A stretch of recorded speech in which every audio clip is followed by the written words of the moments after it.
Hello, সবাই কেমন আছেন? আমি তো অনেক ভালো আছি। কি রান্নাটা অনেক ইয়াম্মি লাগছে না? চলেন, আজ আপনাদের শেখাবো না, দেখাবো আর কি। ওপার বাংলার একটা ফেমাস রান্না, মাটন ডাক বাংলো। তো আমি আমার মতো করে চেষ্টা করেছি এই রান্নাটা করতে। চলেন, কিভাবে রান্না করি সেটাই আপনাদের সাথে শেয়ার করি। তো প্রথমে নিয়েছিলাম খাসির মাংস। তারপর খাসির মাংস ভালো করে পরিষ্কার করে ধুয়ে নিয়ে তার মধ্যে দিয়ে দিলাম হলুদ গুঁড়ো রঙের জন্য, আর দিয়ে দিলাম কাশ্মীরি লঙ্কার গুঁড়ো, তারপর দিয়ে দিলাম লবণ।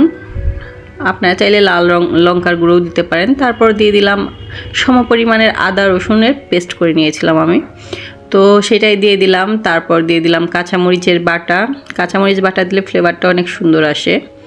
কাঁচামরিচ বাটা দেওয়ার পর তারপর দিয়ে দেবো ফেটানো টক দই। তো টক দই দেওয়ার পর আমি বেশ অনেকটাই টক দই দিয়েছিলাম।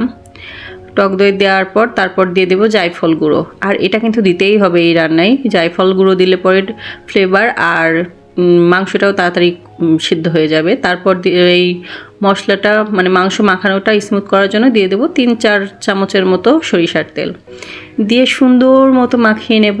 বেশ অনেকটা সময় ধরেই আমি মাখিয়ে নেব। তো মাখিয়ে নেওয়ার পর আধা ঘন্টার মতো আমি রেখে দিয়েছিলাম, আপনারা চাইলে তার বেশিও রাখতে পারেন। তো এই তো এখন মাংস মাখানো শেষ করে আমি রেখে দিলাম রেস্টে। তারপর এখানে কিছু মশলা নিয়ে নিয়েছি, জিরে, ধনিয়া, তারপর জয়িত্রী, গোলমরিচ, লবঙ্গ, এলাচ, দারচিনি আর কয়েকটা শুকনো মরিচ। এগুলো আমি একটা প্যানের মধ্যে মানে শুকনা প্যানে ভেজে নেব, ড্রাই রোস্ট করে নেব আর কি। যখন হালকা একটু ভাজা ভাজা হবে তখন দিয়ে দেবো এর মধ্যে লবণ দিয়ে আবার কিছুক্ষণ ভেজে নেব। এই তো এখন লবণ দিয়ে দিচ্ছি। লবণ দেওয়ার পরে আবার কিছুক্ষণ ভেজে নেব। ভেজে নেওয়ার পর যখন দেখবো ধোয়া ধোয়া উঠছে তখন বুঝতে হবে যে ভাজা হয়ে গেছে। তারপর এই পাত্রটা থেকে অন্য একটা পাত্রে রেখে দিতে হবে ঠান্ডা হওয়া পর্যন্ত। আর ঠান্ডা হওয়ার পরেই কিন্তু এই মশলাটা গুঁড়ো করে নিতে হবে, না হলে পরে জ্বলে যাওয়ার সম্ভাবনা থাকে। তারপর একটা কড়াইতে পরিমাণ মতো সরিষার তেল দিয়ে তারপর তার ভিতর দিয়ে দেব ডুমুক করে কেটে রাখা আলু। তো আমি আলু দেওয়ার পরে তারপর দিয়ে দিলাম লবণ, এরপর দিয়ে দেব হলুদ গুঁড়ো, সবই পরিমাণ মতো দিয়ে দিবেন। তারপর দিয়ে দেব শুকনা মরিচের গুঁড়া, একটু কালার হওয়ার জন্য আর কি। তো শুকনা মরিচের গুঁড়া দেওয়ার পর সুন্দর মতো লাল লাল করে ভেজে নেব। আর তখন চুলার আঁচটা অনেকটাই কম রাখতে হবে। তো এখানে প্রায় 70%-এর মতো সিদ্ধ হয়ে যাবে ভাজতে ভাজতে, তেমনই রাখতে হবে। তারপর লাল লাল করে আলু ভাজার পর তুলে নেব, আর ওই তেলেই দিয়ে দেব আমি ডিম। তো ডিমগুলো আমি ভেজেই দিব, আপনারা চাইলে এমনিও দিতে পারেন। আর এটা আসলে ডেকোরেশনের জন্যই দেয়া হয় এই রান্নায়। তো এই তো ডিম ভেজে নিলাম। ভেজে নেওয়ার পর তারপর সেই তেলেই দিয়ে দিলাম পেঁয়াজ কুচি। পেঁয়াজগুলো মানে বেরেস্তাও না আবার বেরেস্তার থেকে কমও না, এমন আর কি পেঁয়াজগুলো ভেজে নিতে হবে।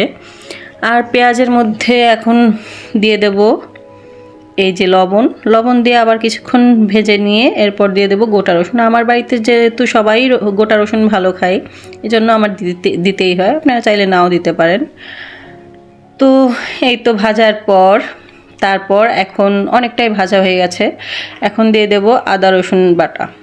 আদা রসুন বাটা দেওয়ার পর কাঁচা গন্ধটা যাওয়া পর্যন্ত আমি আবার ভেজে নেব। ভেজে নেওয়ার পর তারপরে এখন দিয়ে দেব ওই যে মাংসটা মাখিয়ে রেখেছিলাম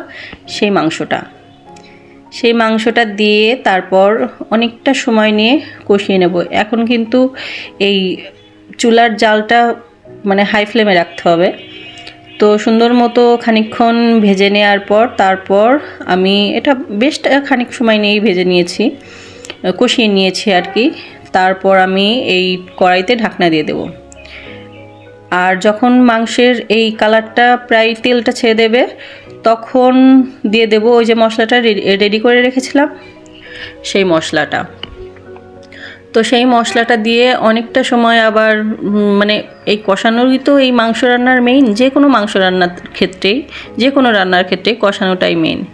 তো অনেকটা সময় নিয়ে আমি ঢাকা দিব আবার খুলবো, এরকমভাবে রান্না করে নেব।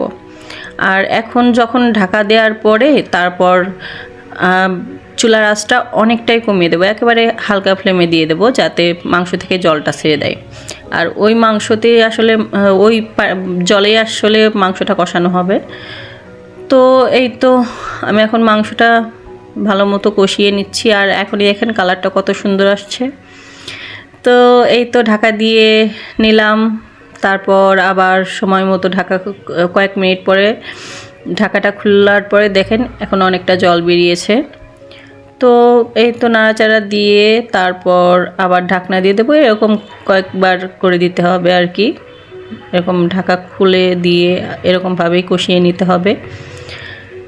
এরপর দিয়ে দেব মাংসের এই যে কষানোটা হয়ে গেলে যখন লাল লাল হয়ে আসবে, মাংসটা প্রায় 50%-এর বেশি গলে যাবে, তখন দিয়ে দেব আলুগুলো দিয়ে আবার সুন্দর মতো কষিয়ে নেব কিছুক্ষণ।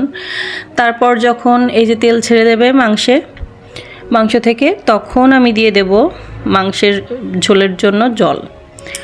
তো আমি গরম জল করে নিয়েছিলাম, ঠান্ডা জল দিলে আসলে রান্নার টেস্ট নষ্ট হয়ে যায়, এই জন্য আর কি গরম জল দেওয়ার পরে পরিমাণ মতো ঝোল দিয়ে আপনারা আবার ঢেকে জাল করবেন মাংসের, যতক্ষণ সিদ্ধ না হয়।